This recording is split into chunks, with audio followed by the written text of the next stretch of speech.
दीपिका पादुकोण को दुनिया की 10 सबसे खूबसूरत महिलाओं की लिस्ट में शामिल किया गया। ब्रिटेन में काम करने वाले एक जर्मन प्लास्टिक सर्जन ने दीपिका को 9वें पायदान पर रखा। अहम बात यह कि टॉप 10 खूबसूरत महिलाओं की इस लिस्ट में दीपिका इकलौती भारतीय हैं जिन्होंने खूबसूरती के मामले में किम कार्दाशियन, बियोंसे और अमेरिकी मॉडल बेला हदीद जैसी सेलिब्रिटीज को जबरदस्त टक्कर दी। दीपिका पादुकोण 9वीं सबसे खूबसूरत महिला पाई गई, जबकि ब्रिटेन की अभिनेत्री जोडी कोमर को दुनिया की सबसे खूबसूरत महिला घोषित किया गया। और तुर्की ने फिर से इराक में एयर स्ट्राइक की, जिसमें कई कुर्द लड़ाकों के ढेर होने की खबर है। उत्तरी इराक में तुर्की पहले भी एयर स्ट्राइक कर चुका है, जिसकी वजह से कुर्द लड़ाके जिन्हें खत्म करने के लिए एक बार फिर तुर्की ने एयर स्ट्राइक की और उत्तरी इराक में ड्रोन से कई इलाकों पर बम गिराए। खबर है कि तुर्की ने जहां जहां धमाका किया वहां कुर्द लड़ाकों का ठिकाना था। वही कुर्द लड़ाके जिन्हें तुर्की आतंकवादी कहता है और दावा करता है कि उत्तरी इराक से वो तुर्की पर हमला करने की फिराक में रहते हैं।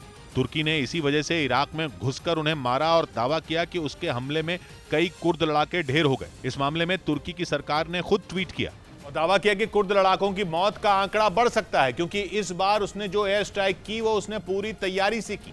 कुछ दिन पहले ही तुर्की ने एक एयर स्ट्राइक की थी, जिसमें 23 कुर्द लड़ाके ढेर हुए थे। कुर्द लड़ाके 1984 से तुर्की के खिलाफ हैं, जिनकी वजह से तुर्की और इराक के बीच तनाव रहता है, जो तब और बढ़ गया जब तुर्की ने उत्तरी इराक में 140 किलोमीटर अंदर घुसने का दावा किया और जानकारी दी कि उसने कुर्द लड़ाकों के 16 ठिकानों को एयर स्ट्राइक में बर्बाद कर दिया। कुर्द लड़ाकों की वजह से तुर्की की कई देशों से दुश्मनी है, जिनमें इराक और सीरिया के अलावा स्वीडन और फिनलैंड भी शामिल हैं। स्वीडन और फिनलैंड के नेटो में शामिल होने पर वो टांग ही कुर्द लड़ाकों की वजह से अड़ा रहा है, क्योंकि तुर्की दावा करता है कि वहां कुर्द लड़ाकों को पनाह मिलती है। रही बात इराक की, तो वहां से तो सारा मामला ही शुरू होता है, क्योंकि तुर्की दलील देता है कि उत्तरी इराक में कुर्दिस्तान वर्कर्स पार्टी सक्रिय है, जिन्हें रोकने के लिए उसे एयर स्ट्राइक करनी पड़ी, जिस पर इराक ने ऐतराज जताया और तुर्की को तुरंत लौटने का अल्टीमेटम दिया, क्योंकि उसका कहना है कि कुछ स्थानीय लोग हमले का शिकार हुए हैं। सीरिया में रूस की फौज ने आतंकियों पर एक बड़ी कार्रवाई का दावा किया। वहां इस्लामिक स्टेट के आतंकियों के खिलाफ जंग लड़ रही रूस की सेना ने बड़े ऑपरेशन को अंजाम दिया, जिसमें 20 आतंकियों के मारे जाने की खबर है। रूस और सीरिया की फौज की तरफ से हवाई हमले किए गए। ऐसे ही कुछ हमलों के वीडियो भी सामने आए। आसमान से भीषण बमबारी होती दिखी, जिसकी वजह से कई जगहों पर तबाही साफ दिखी। रूस की फौज के अधिकारियों की तरफ से दावा किया गया कि इस्लामिक स्टेट के आतंकियों की सटीक लोकेशन मिलने के बाद हवाई हमले किए गए। पिछले कुछ दिनों में सीरिया की सेना पर इस्लामिक स्टेट के आतंकियों ने कई बड़े हमले किए हैं। इनमें सबसे ताजा और घातक हमला सीरिया के फौजियों से भरी एक बस पर किया गया। बस पर बम से हुए हमले में 18 सैनिकों की मौत की खबर सामने आई थी।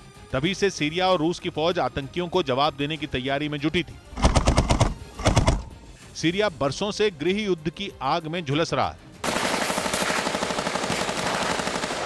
इस्लामिक स्टेट के आतंकियों के पास वहां केवल बंदूकें और बम ही नहीं, बल्कि छोटी मिसाइलें और लॉन्चर तक हैं, जिनके जरिए वो वहां की सेना को तगड़ी चुनौती दे रहे हैं। कारोबारी हफ्ते के पहले दिन शेयर बाजार बढ़त के साथ बंद हुआ। सेंसेक्स और निफ्टी दोनों हरे निशान पर रहे और इसी वजह से सेंसेक्स 491 अंकों की बढ़त के साथ 58,410 पर पहुंच गया, जबकि निफ्टी 126 अंक उछलकर 17,311 पर बंद हुआ। शेयर बाजार में कारोबार के दौरान सबसे ज्यादा तेजी बैंकिंग और फाइनेंस सेक्टर के शेयरों में रही।